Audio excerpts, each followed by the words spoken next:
नमस्कार विद्यार्थी मित्रांनो, स्वागत आहे तुमच्या आपल्या YouTube चॅनलवर। आजच्या व्हिडिओमध्ये आपण कंबाईन गट ब परीक्षेविषयी एक नवीन अपडेट बघणार आहोत। लवकरच कंबाईन परीक्षेत जागावाढ होऊ शकते याबाबत महत्त्वपूर्ण बातमी आपण आजच्या व्हिडिओमध्ये बघणार आहोत। हा व्हिडिओ तुमच्यासाठी महत्त्वपूर्ण आहे, म्हणून हा व्हिडिओ तुम्ही शेवटपर्यंत बघत राहा। आता आपण आजच्या व्हिडिओला सुरुवात करूया। तर बघा विद्यार्थी मित्रांनो, छत्रपती संभाजीनगर येथे विद्यार्थ्यांनी आंदोलन केलेले आहे। या आंदोलनामध्ये दोन महत्त्वपूर्ण मागण्या मांडण्यात आलेल्या होत्या। यापैकी पहिली मागणी म्हणजे कंबाईन परीक्षेमध्ये जागावाढ करण्यात यावी आणि दुसरी मागणी म्हणजे राज्यसेवा मुख्य परीक्षा पोस्टपोन करण्यात यावी।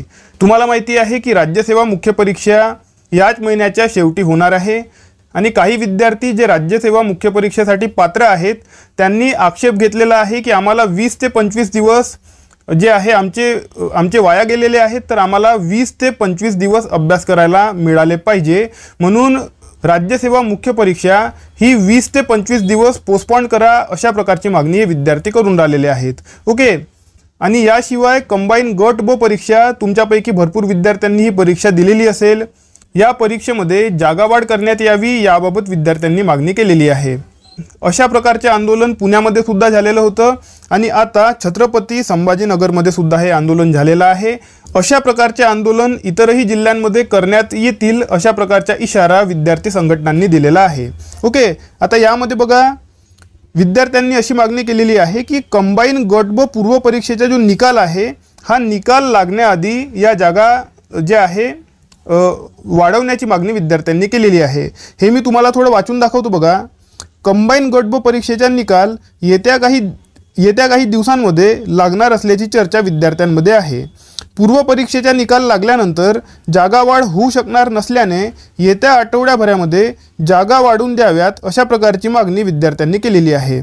तर बघा विद्यार्थी मित्रांनो, ज्या विद्यार्थ्यांना माहिती नाही त्यांना सांगतो, जागावाढ तोपर्यंतच होऊ शकते जोपर्यंत पूर्व परीक्षेचा निकाल लागत नाही। कोणत्याही परीक्षेसाठी जागावाढ तोपर्यंतच होऊ शकते जोपर्यंत पूर्व परीक्षेचा निकाल लागत नाही।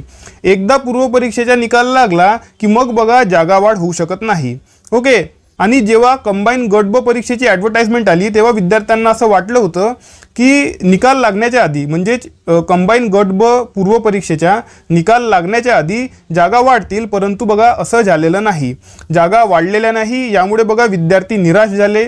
आता विद्यार्थ्यांनी अशी मागणी केलेली आहे की निकाल लागण्याच्या आधी जे आहे जागा वाढवून द्यायला पाहिजे। ओके, आता बघा ॲडव्हर्टाइजमेंट 480च्या जवळपास पदांसाठी ही ॲडव्हर्टाइजमेंट आलेली आहे। या जागा वाढून ऑलमोस्ट 1000 पदांसाठी ही ॲडव्हर्टाइजमेंट करावी। मिनिमम 1000 पदांसाठी ही ॲडव्हर्टाइजमेंट करावी अशा प्रकारची मागणी विद्यार्थी करून राहिलेले आहेत। आता बघा आंदोलनाच्या वेळेस ज्या मागण्या केल्या जातात त्या बघा थोड्या वाढवूनच केल्या जातात। ओके, म्हणजे नंबर जो आहे तो वाढवून सांगितला जातो। म्हणजे विद्यार्थ्यांना बघा जर 700-800 जागा जे आहे पाहिजे असतील तर विद्यार्थी 1000 जागा सांगतात। विद्यार्थ्यांना जर 1000 जागा पाहिजे असतील तर विद्यार्थी बघा 1500-2000 अशा प्रकारे जागा वाढवून सांगत असतात। तर बघा माझ्या मते तरी 700 ते बघा 800 ओके अशा प्रकारे जागा वाढवून दिल्या जाऊ शकतात। ठीक आहे, 1000 पर्यंत जागा जाण्याचे चान्सेस कमी आहेत गट ब परीक्षेसाठी, परंतु बघा 700 ते 800 जागापर्यंत जागा वाढवून दिल्या जाऊ शकतात। ओके, आता याबाबत चर्चा करण्यासाठी विद्यार्थ्यांचे एक शिष्टमंडळ आयोगाच्या ऑफिसमध्ये जाणार असल्याबाबत सुद्धा माहिती विद्यार्थी मित्रांनी दिलेली आहे।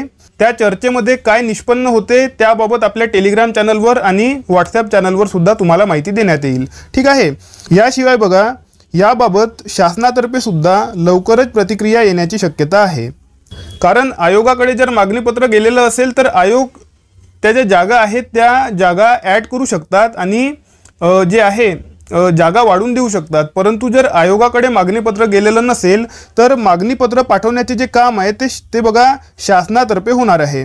ओके, तर याबाबत लवकरच मुख्यमंत्री साहेबांकडून किंवा उपमुख्यमंत्री साहेबांकडून प्रतिक्रिया येण्याची शक्यता आहे। जर शासनातर्फे आयोगाला मागणीपत्र प्राप्त झालेलं नसेल तर आयोगातर्फे जागा वाढ होऊ शकत नाही। म्हणून जर आयोगासोबत जर तुम्ही बघा कितीही चर्चा केली परंतु आयोगाकडे जेवढ्या जागा तुम्हाला पाहिजे आहेत तेवढ्या जागांचे मागणीपत्र जर आयोगाकडे पोहोचलेले नसेल तर बघा आयोगाद्वारे जागावाढ होऊ शकत नाही। ओके, जेवढे मागणीपत्र पोहोचलेले आहे ते त्या जागा आयोगातर्फे वाढवून दिल्या जाऊ शकतात, त्यापेक्षा जास्त जागा आयोगातर्फे वाढवून दिल्या जाऊ शकत नाही। म्हणून विद्यार्थ्यांच्या मताप्रमाणे जर जागा पाहिजे असतील तर बघा, शासनातर्फे लवकरात लवकर वाढीव जागेचे मागणीपत्र आयोगाकडे पाठवणे गरजेचे आहे आणि याबाबत लवकरच शासनातर्फे सुद्धा प्रतिक्रिया येण्याची शक्यता आहे। ओके, तर बघा विद्यार्थी मित्रांनो, ही महत्त्वपूर्ण अपडेट होती, म्हणून ही अपडेट मी तुमच्यापर्यंत पोहोचवलेली आहे। हे जे आंदोलन विद्यार्थ्यांनी केलेले आहे आणि ज्या मागण्या विद्यार्थ्यांनी आयोगासमोर आणि शासनासमोर ठेवलेले आहेत, याचे परिणाम तुम्हाला येत्या काही दिवसांमध्ये दिसण्याची शक्यता आहे। याबाबत तुमचे काय मत आहे हे तुम्ही मला कमेंट सेक्शनमध्ये नक्की सांगा। आपलं टेलिग्राम चॅनल आणि व्हॉट्सॲप चॅनल तुम्ही जॉईन करा। आपल्या टेलिग्राम चॅनलची लिंक आणि व्हॉट्सॲप चॅनलची लिंक मी तुम्हाला डिस्क्रिप्शन बॉक्समध्ये दिलेली आहे। त्या लिंक्सवर क्लिक करून तुम्ही आपलं टेलिग्राम चॅनल आणि व्हॉट्सॲप चॅनल जॉईन करून घेऊ शकता।